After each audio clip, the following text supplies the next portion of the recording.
Hey guys, we're on the Blue Collar Future podcast with Brock Richins and Dylan Krantz. Yep. Sweet. Got it. Got the names right. You did. That's always something to worry about. That's always half the battle, right? Oh, yeah. So we'll just kind of get right into it. What do you guys do?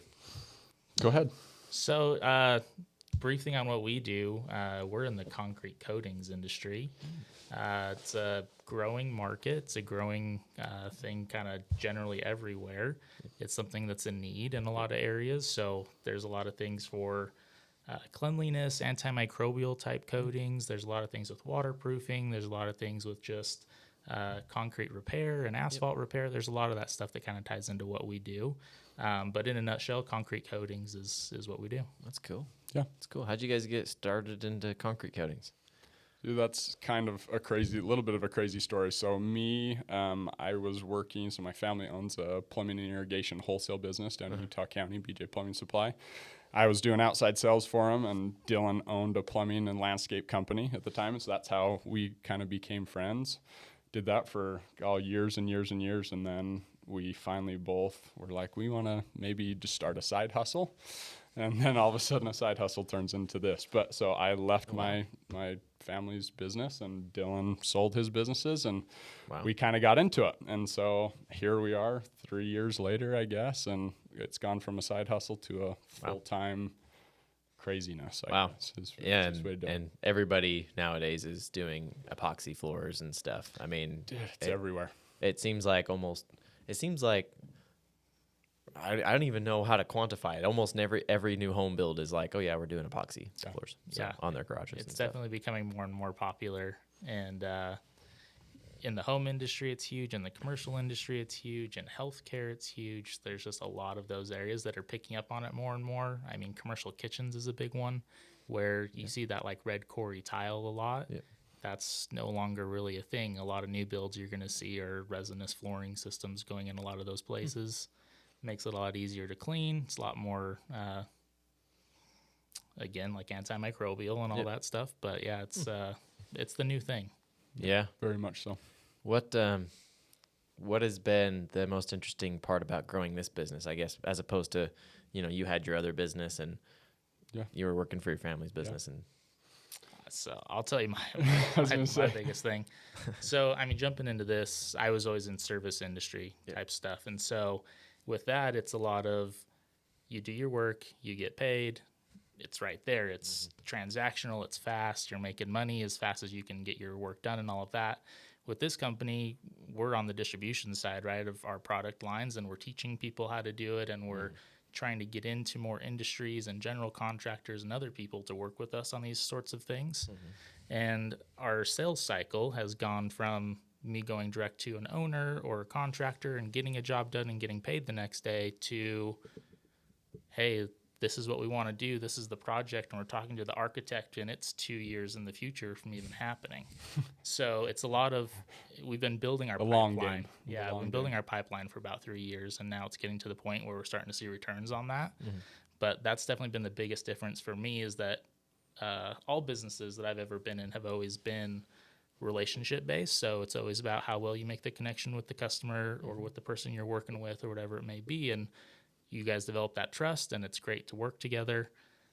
With this industry, we do that, but we will work together on a single project for 2 months, 6 months, 12 months, 24, just depending on, what it is. Yeah.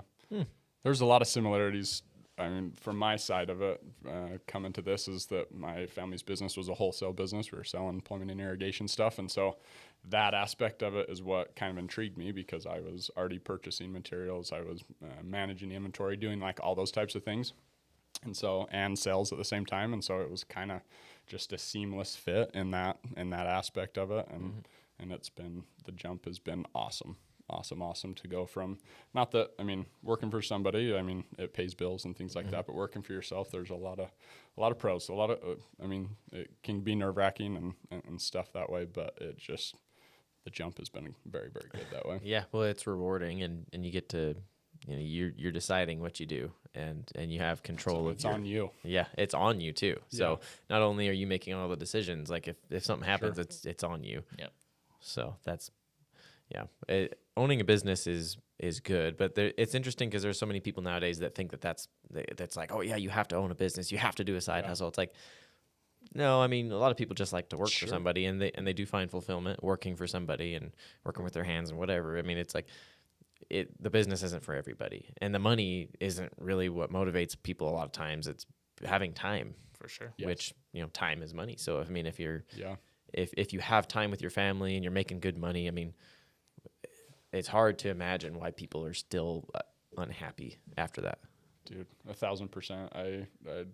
I live up in Davis County and was traveling to Utah County for work, and basically an hour plus drive each way. And that's one of the biggest things of us making the jump was, hey, like, I want to be able to spend more time with family, kids playing sports, like doing all those types of things. Like, and you're right. If you can spend time with family and make good money, like what else do you want? You know what I mean? Literally, like that is it. That's the goal. Yeah. And you get people, employees that I think a lot of times it's values not aligned with company, and like they may be getting good money, but they have to work so much, or they don't feel fulfilled at work and all of that.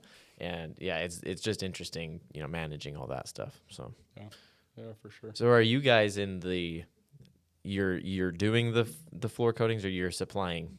We're supplying. Yeah, so we don't actually do any of the floors. It's supply. Yep. Yeah, that's cool. So how are you? How many like contractors are you working with right now? Oh geez, I would say over 100. I mean, some that we're starting to work with and current customers. Yeah, I mean, there's a lot of companies out there that do coatings, and it's not just, a lot of them are not just coatings contractors. They're painters, or they're concrete guys, or things like that, and they just dabble in a little bit of everything. So yeah, there's, I would say at least 100 plus. And you said, I think off camera, you guys are going more into commercial space. Yep. So do you have residential contractors that come to you repeatedly to get their materials and stuff? And we do. So how is that maintaining that relationship with, some residential builders versus commercial, builders and projects and all of that? Yeah. I would say that they're the same, but they're different at the same time. They're all kind of looking for the same thing. They want a good product for what they're doing, the best way to get it done. Also help on the technical side of what they need to do, what they should and shouldn't do. This is all kind of based off how new or seasoned, a contractor is in this area as well. But definitely what we find is most people will start in the residential world with this type of a coatings company, or whatever you'd want to call it. They're the easiest place to mess up and not have major issues. Exactly. It really is. You got to figure it out. There's a lot to figure out with it. And so they'll start in that area, and then they want to slowly branch out and get into that commercial work. A lot of the products that we have are geared towards that commercial and industrial sector. So there's a lot that transfers over to residential as well. But the biggest thing that I find that our contractors, whether it's residential or commercial, what they like is our support that we give them. Yeah. So we have a training center in our warehouse, so they can come in anytime. We can go through products and go through installation. We can go through a lot of that stuff with them. So they feel confident, especially if they haven't done a certain product or type of floor before. Mm-hmm. So we can help them with that. We help them along the way with the whole job. And I don't want to say handhold, but like we will be right there if they need us to help them get through these projects. So that's interesting.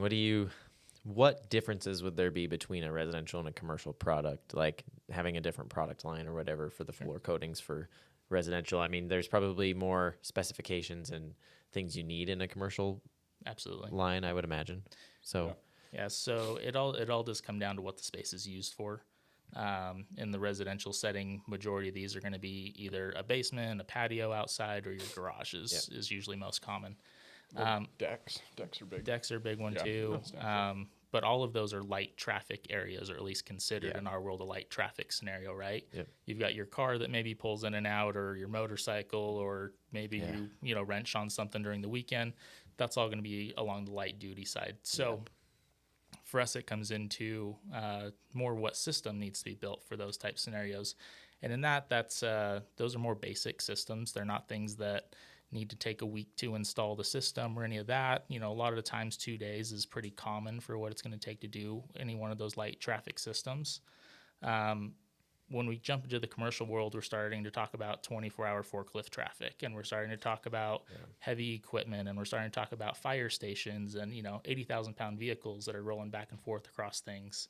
So there's a lot more in those areas of what do we need to build and how do we build the system to handle what's needed.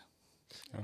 Wow, it gets crazy. I mean, it's the same with concrete because you're ordering your mix based on what they're on what it's for. So I mean, if you're going for a big commercial floor, it's something that's pretty heavy duty. And you're not going to put a 4-inch slab in a big commercial building. No, they don't, because there's not as much traffic in a home than there is. Sure. So no, that's interesting. Yeah, and I think that's a lot of times where we separate ourselves is just with that being able to, hey, we're going to customize a system. And I mean, we have Elite Creek's got over 400 products, and so we have a big enough range to be able to help the residential market, but really excel in that commercial space, and being able to do those types of things is super important. So that's interesting. How did you guys get started into this? How did you decide this to get going like this? I really I think we both kind of were wanting. We looked at a coatings company originally to buy. And that's where hey, we could sling some garage floors on the weekends and things like that. And then we started looking at it, and we're like, I don't know if I want to be on a grinder and doing this and that type of thing. And I would say for me, it changed as soon as we had to go to our corporate office out in Indiana, and they have a pretty extensive training course that you go through with them to learn about the systems and what you're doing. For me, it was, we went there and we did that, and all of a sudden our eyes were like, wow, well, this isn't just garage floors. That's what you think. Yeah. When you hear epoxy, that's the first thing you go to, right? Yeah, the garage floor. Yeah. Almost everybody is that. I mean, a lot of people are even doing Home Depot epoxy deals. Yeah. So and we have guys that replace them all the time. Yeah. Well, how well do those hold up for just a garage floor compared to? I mean, obviously a product is going to be better for sure. And it's there are different levels of products and things like that. A lot of things with those systems come down to prep. Yeah, 1,000%. So you don't have the equipment necessary to really prep a floor and get the right CSP is what they call it, but concrete surface profile. Your profile. You're not going to get a good adherence to concrete no matter what you're putting down. And a lot of those kits, they just tell you to acid etch it. What I mean? You know how that goes with concrete. You know what I mean? And to get the profile, it just doesn't work. And so, yeah. Wow, dang. So what is the system for I mean, how would you want a commercial floor finished for the minimal prep to do that? Because usually on a commercial floor, they're burning it in with a big riding machine, and it's super tight and smooth. Yeah. How does that work for epoxy? So you don't want to ever go directly over something like that, right? So you'd want to grind it. You got to grind it. You're going to grind it anyway. Yeah. So that's a big waste of time for the concrete guy. Jeez. In some ways, and it actually makes the concrete harder too when they do that. So it makes it a lot harder for the guys when they come in to grind it. They're like, dude, they burnished this thing, and it's terrible. Black. Well, that's gonna do. Well, I mean, that's how it's done, though. Yeah. You know what I mean? Yep. So I imagine it's pretty hard for a lot of guys. It can. You gotta have the right tooling and right machines for sure. I mean, do you guys help really with the important. machinery too, or you do the? We do, and we have a great guy that works with us who's actually been out there on the floors for about 25 years doing stuff. Oh, yeah. And so he's a great wealth of knowledge for anybody that comes in and talks or calls in or whatever it may be, and he can really walk you through the prep side and even into concrete polishing and all of those areas too. I would say we're probably one of the most, broadest range companies out there. We really have something for just about every scenario and situation. So it's really cool that we can help people get into just about whatever it is that they need to do or want to do on the floor. But yeah. That's interesting. Yeah. There's a huge world for epoxy. And I mean, being a concrete guy, it's kind of like, every time we're finishing a floor, a garage, and we know that it's going to be epoxied, I'm like, why?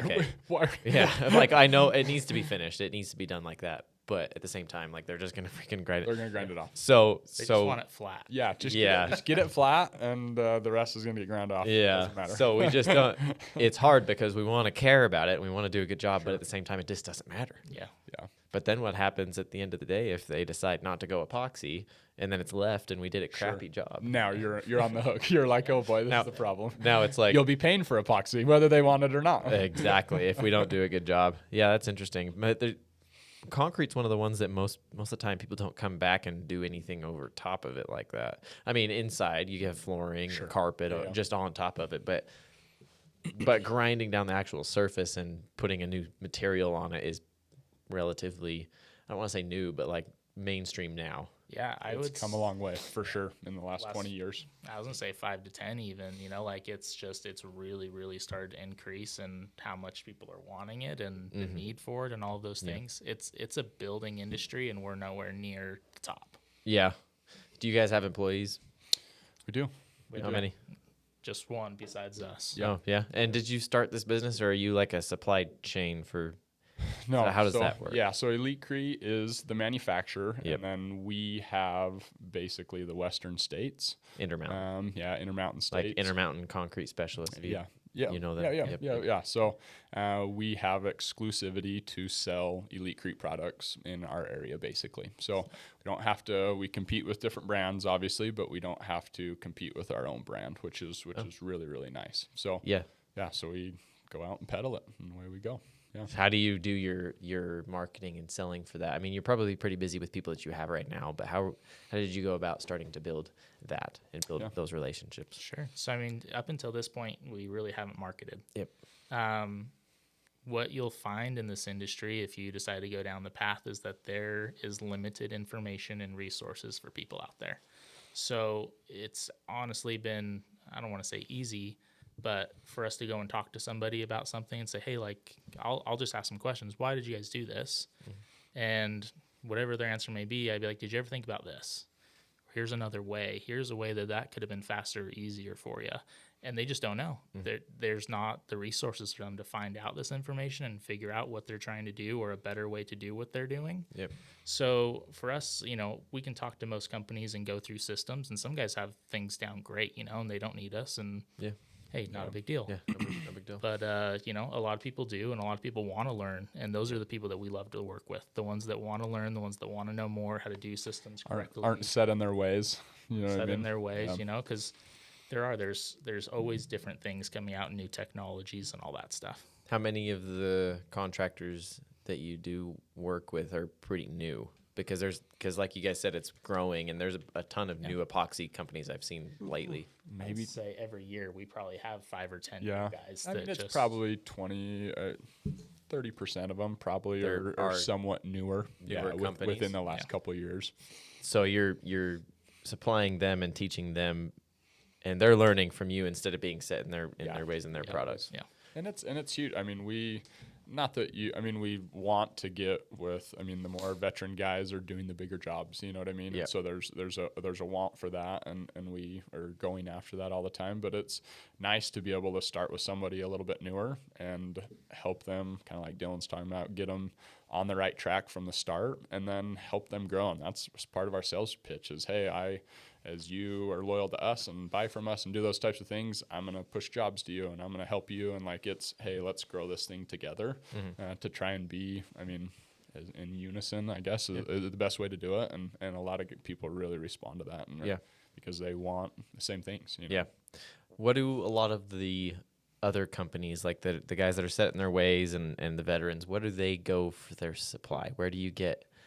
What are some of the other companies around here that do that? Because I don't think I even know any epoxy supply companies. There's honestly not many. So they've been going with the same people forever. Like how does that work? How do they get their materials? Alta Paints and Coatings. They're just off 33rd South is big, and then Sherwin-Williams. Those are probably Sherwin-Williams. They do epoxy. So their industrial stores. Yep. So those are probably the two biggest competitors around here, and there's more that are out throughout the West, and they just order materials and bring it in type of a thing. But those are probably at least the two around here that are our biggest competitors. Yeah, I didn't know Sherwin-Williams did their paint for as far as I know. They are for the most part, but they bought some really big guys in the past and things like that too. So they actually have quite a bit on the epoxy end. Yeah. But what's really nice, at least from our end of it, is that we don't really compete with any other supply house or any other place because they don't have what we have. They can't. Yeah, that's what I was gonna ask. Too, because you don't have much competition anyways, because you also offer so many other things that, it would set you in a different path. Even when we talk about just like epoxy as a general thing, there's so many different variations. I believe right now we make about 17 different 17. epoxies. Oh, wow. And so it's one of those that it's like, even though XYZ store over here, has epoxy, honestly, like if we really broke it down, it's not even close to the same as what we have. So those are some of the things that set us apart too, and what are certain epoxies for and why. And we definitely run into, the companies that don't understand everything, and they walk into the supply store and say, hey, this is what I'm doing. And they say, yeah, well, that's what you want right there. They have no idea what the heck they're, what they're really getting themselves into. So that's another part where our education thing kind of comes into, here's a couple options for you. This is what I would do. And then, you can kind of walk them through that a little better. And another thing that really sets us apart is us being tied so closely to the manufacturing side of it. If there's something that we need or a type of product that we want, the last couple of years we've put out some, or just let our CEO know, hey, what could we make this product? What do we need to do? Use this. And he's like, let me take it to the scientists, and here we go. You know what I mean? Let me take it to the smarter people, and we've come out with different stuff, and you can't get that at just going to Sherwin. You know what I mean? There's things that we're trying to be on the cutting edge and make products that really elevate the game in a lot of ways, and so it's one thing that really pushes us. That's cool. What are some recommendations you'd have to someone who wants to start? Because I'm sure there's somebody out there that wants to start an epoxy business, because there's like you said, there's a big demand for it. Yeah. It's a great question. Recommendation would just be get connected with, whether it be a supply house or it be whoever it is that you feel like can really take care of you. That's really a big Find somebody you thing. trust, for sure. Yeah, you need someone you can trust, someone that will, for lack of a better term, hold your hand, and get you going in this, because you can mess up, and it's not hard to. You're going to mess up. Yeah. So having someone you can reach out to that can help you get through those situations, because it's not the end of the world. It's not, oh, I screwed up someone's garage floor or even a commercial project. It's like there's ways to fix everything, but you're only going to know those ways if you have someone that can support you. Yeah. And go in and get some training and stuff like that. A lot of these companies like us, they do trainings and things like that. And so get in, do some trainings, even if it's a couple different places, just so you can see the differences in products and what you like and what you don't like. And it's hard. It's kind of an industry that you kind of have to jump in. It's hard to just have a tippy toe to rent equipment and do those types of things. Like even if you bought a cheaper setup with a grinder and a vac and all those types of things, it just is, once you get in, and then just find somebody that you really can trust supply house wise to help you in that way. Do you, I'm imagining no, but do you guys help people do their own, homeowners? Because not very because often. There are people who want to do it themselves, and they're like trying to figure out ways to do it, and then they go to the Home Depot and they just don't they don't get the proper. We definitely try to be more towards the pros of the industry, and we like our name, and keeping the Elite Creek brand protected is part of that too. It's like we want to make sure that people that are doing this are reputable and are going to be able to perform to a certain standard. I've definitely had my grandpa and whoever walk in the door and say, hey, I want to do this, and of course, I'm going to help them out. But it's definitely not our mainstream of business.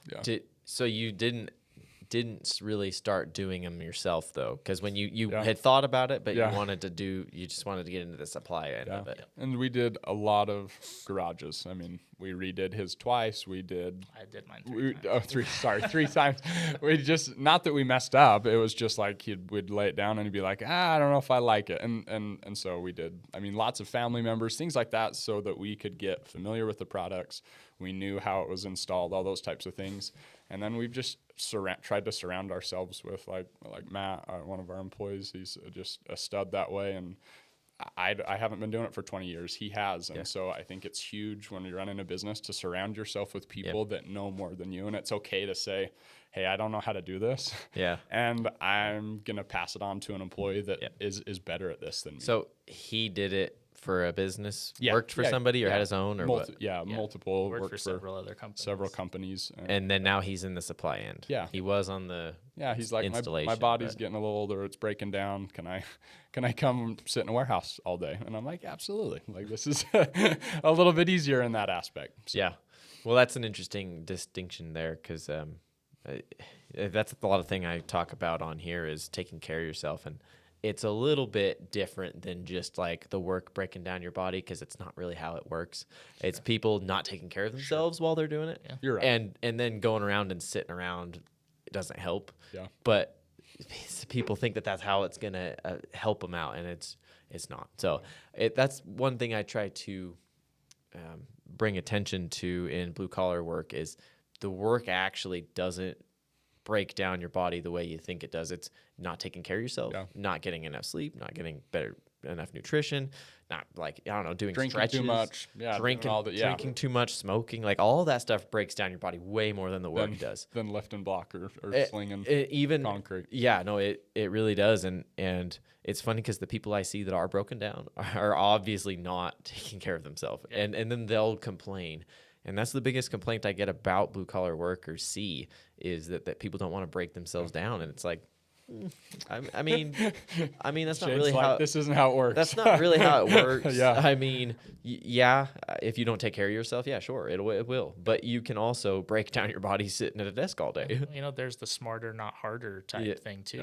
Where it's wear a mask. Yeah, you're grinding, exactly. And that type of stuff's that's important. Have the right posture. Use some things instead of being on your hands and knees all day. I'm like, there's a lot of areas to it, that can help with that. Yeah, but I'm with you on the working out, doing those types of things. I'm very similar in that aspect. Well, dude, Rock can't skip a workout. Oh, stop. I mean, kind of.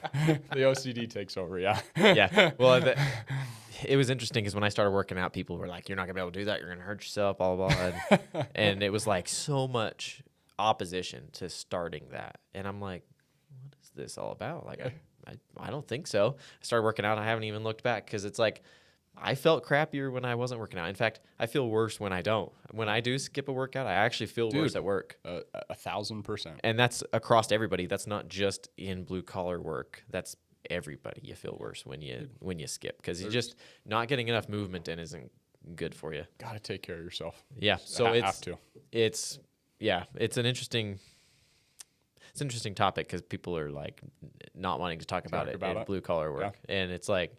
I got my workout in for the day about their, job or whatever. And I'm like, that's not really how it works. But, when people think when I say workout that I'm talking like going bodybuilding, like freaking CrossFit, killing myself, CrossFit, like every day. I'm like, no, I literally lift weights like a couple times a week, do stretches, mobility, like work on my mobility. That's, go on a run every once. I mean, it's just little things just to make sure, because if you're doing the same thing over and over again, that actually will affect your body. If you're not like doing reverse movements of it, or you're not like strengthening other parts of your body, you're just going to wear down certain parts without building up anything else around, which not good. And for me, it's like, hey, we're in the office or we're out on job sites or going to sell stuff. I'm like, dude, I need that. I mean, every day, you know what I mean? I need that hour and a half to be able to go put my body through it so that I can go sit in a chair sometimes. And not feel too bad about it. That's the thing is I actually think people that sit at a desk, it's even more necessary. Yep. For people that work a manual labor job, it's more like, don't drink so much alcohol. Don't freaking get 4 hours of sleep and expect it to be fine. And hit a rock star in the morning and away we go. Yeah, exactly. From Maverick. Exactly. Go to the freaking gas station and get a corn dog in the middle of the day as your lunch. That's not how how you take care of yourself. Yeah. So that's just something that I talk about on here a lot, because we can talk about the work all we want, but ways to take care of yourself while you're doing that type of stuff. So I mean, masks you brought up. Yep. That's super important, and people can get crazy problems from inhaling that stuff. Yep. And it's on you to do it. Yep. Yeah, I mean, there's a lot of guys in this industry that have not taken the proper precautions of wearing gloves and long sleeves, and you like basically develop allergies to the materials and stuff, and it like forces you to. I mean, a few guys that have forced them out of the industry because you're getting hives every time you crack open a thing of epoxy and are mixing, and it's like you gotta protect yourselves. I know it's like, hey, I'm gonna be tough and like I'm not wearing gloves or doing this or that, and it's like, guys, just take care of yourself. It's really not that, like, who cares? I know the mask looks stupid, but it really does like help you, Yeah. those type of things. So you said you went to school, to college. Yeah. Did you go to college? I don't know if I would call it that. So that's another thing about my podcast is talking about things that you can do without really going to school. For sure. Because that's like all it's, blue collar work is kind of looked down on because people see it as like, people that aren't educated do that. For sure. And people that can't go to school do that, or like, aren't good at school. Yeah. Sure. I mean, this is obviously something that's working out for you without really school. Yeah. I mean, for me, like all through high school, obviously, but I didn't like it. High school wasn't my thing, but if I found something that I really enjoyed, if it was a topic that I liked, I excelled. Mm-hmm. Like I could crush it in that. And so for me, like schools are so standardized and college also is so standardized and you have to follow the path. Yeah. That doesn't work for me. Yeah. But finding something like this, I didn't even know when I jumped into the epoxy industry and all of that. Mm-hmm. I soaked it up like a sponge, man. Like He's a nerd. He's a nerd. The science side of Here's it like brought everything out in me where it's like I understand everything that we're talking about, and I picked it up so quick that I'm just like, this is for me. This is exactly what I want to do, and that is what I would suggest to anybody out there who is struggling with that same thing. Like if you can find something that you're interested in, you will be the best at it. Yep. Yeah. I mean, for me, I did the school thing, graduated in finance, and I was like, what? I'm not going to do this. In finance every day. I was like, this is really not what I want to do, but it was good. Like, I mean, I learned a lot about, the financial side of running a business and doing all those types of things. And so it's helped me in that aspect of doing this now. But looking back, I'm like, God, I don't know if there's a whole lot that I couldn't have learned just as we've started and running this than doing it in a classroom. And it's not for everybody. I mean, there's a lot of really good things that come out of school and professions that you have to do, obviously, and go through school. But for me, it was just like, dude, this doesn't make sense to continue to, you know what I mean? Yeah. And I would suggest to anybody, like, hey, if you don't want to go to school, it's okay. Like, I'm not saying you don't have to do it. You don't do anything with your life, but you can, you can have an amazing life and not go on to a 4-year bachelor's education. Yeah. Well, more and more I see people that, don't use their schooling for what they do, and then they're looking back and they're like, I don't really think it would have helped me. I don't really think it helped me that much. Dude, the hardest classes I remember, I will literally never use it. Ever. Yeah. like ever. Like you think back at those classes of like, and there's a few things here and there, but a majority of it, it's being in the trenches and doing it every day and making mistakes and figuring out how I'm going to do it differently this next time and things like that. Like that real world experience is just, it's a game changer in that aspect. Yeah. There's not a lot of things I can think of that you wouldn't be able to do by learning on the job. So, I mean, being a doctor, you could do that. I mean, you couldn't do that without school. Sure. Probably. You need to go to school for that. Yeah.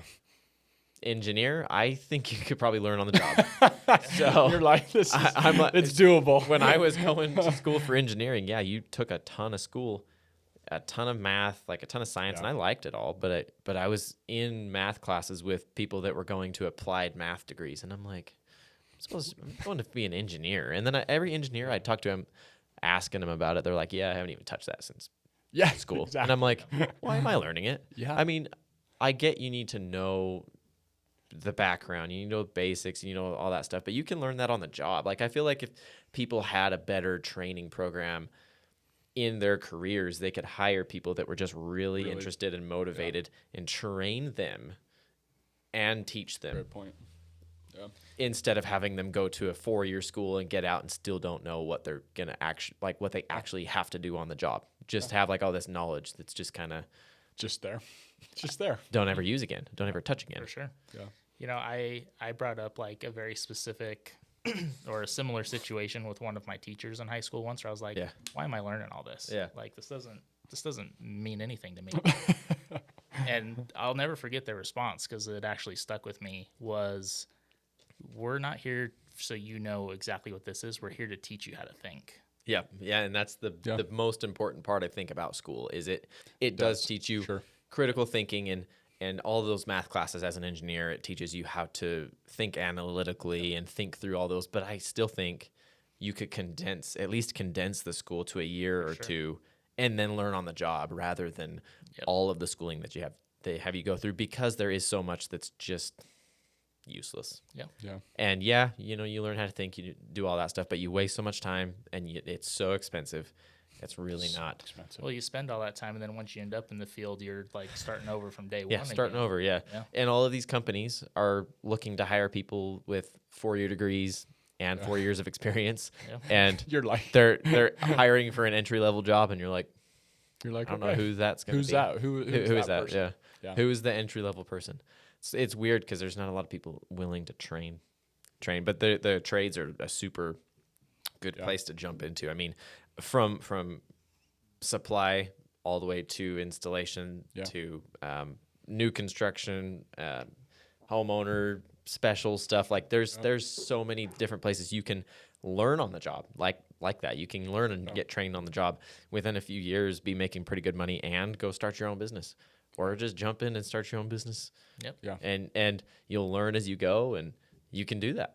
Dude, if you have the hustle aspect of like, hey, I'm just gonna figure it out, and I mean, the biggest thing that I've learned in the last few years of doing this is that you're gonna make mistakes.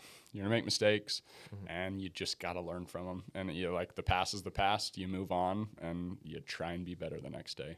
And it's just like, I think so many people.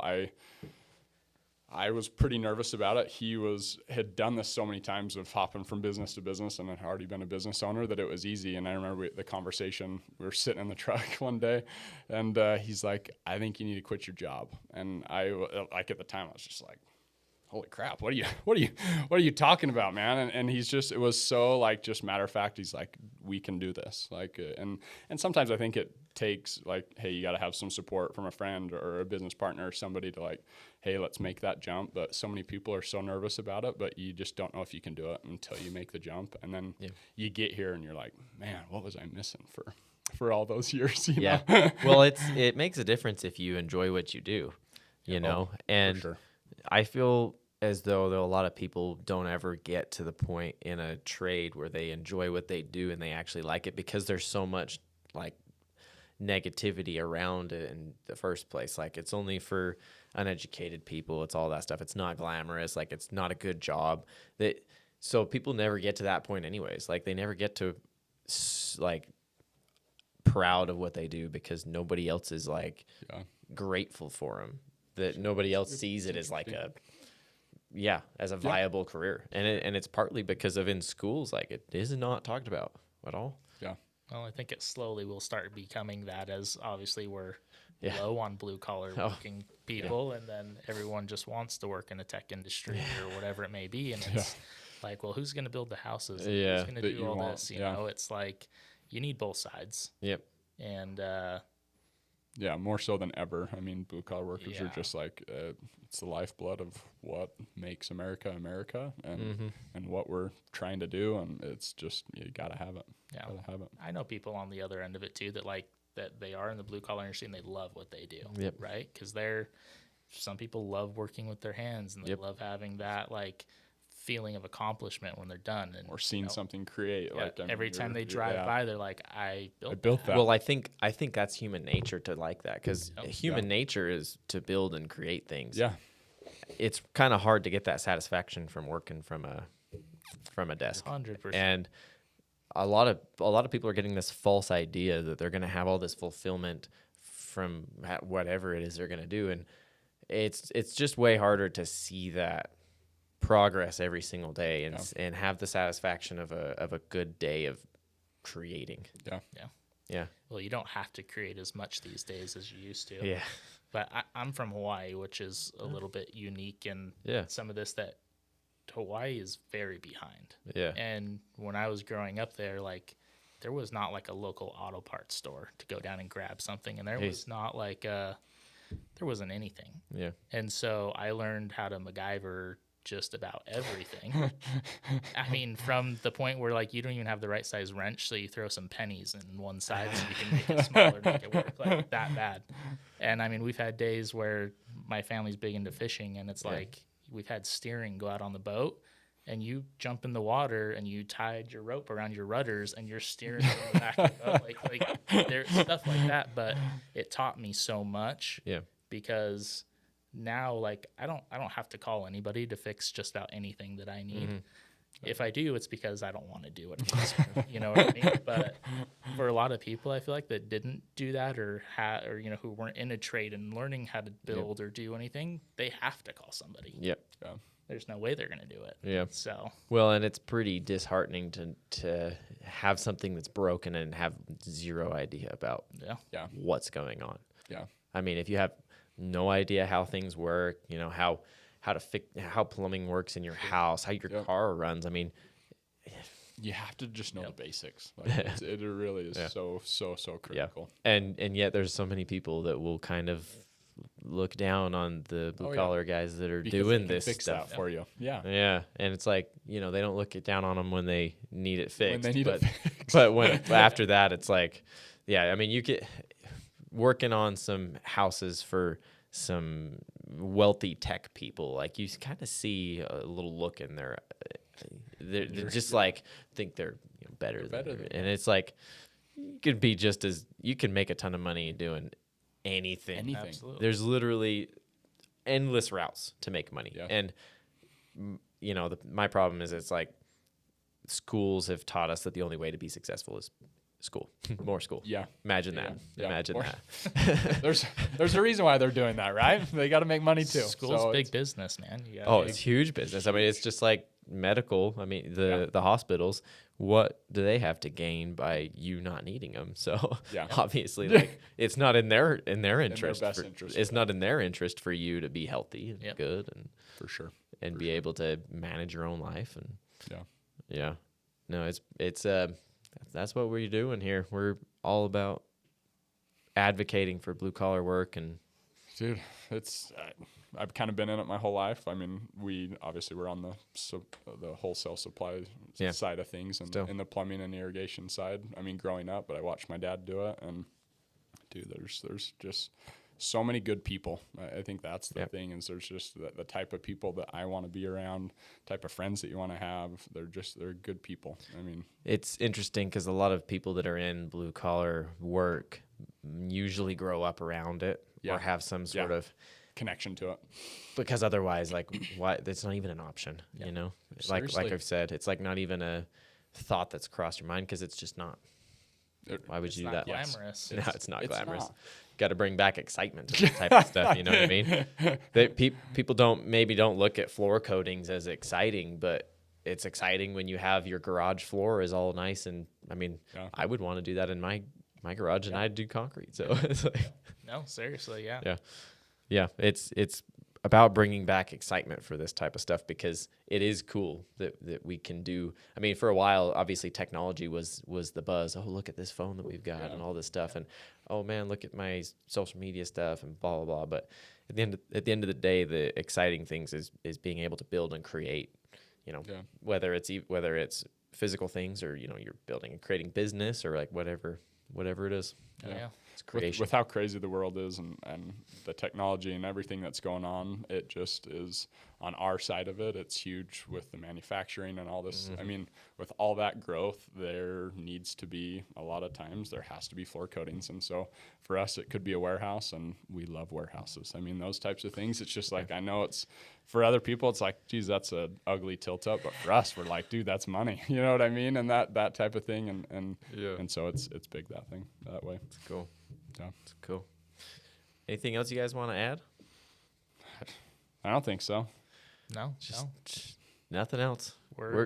We're here. If anybody's out there looking to get into the industry, yeah, we're here. Yeah, if you guys, I mean, I'm sure there's always people wanting to start into floor coatings, and so you guys would be a good place to go to help them get going. And absolutely, yeah. Anything in the coatings game, we'd love to chat with anybody. General contractors that are looking for, people. Somebody that's trying to get into it. Any of that. Awesome. Well, all right, guys, thanks for coming on. Yeah, thank you. Thank you for having us. Yep. Seriously, appreciate it. It was awesome.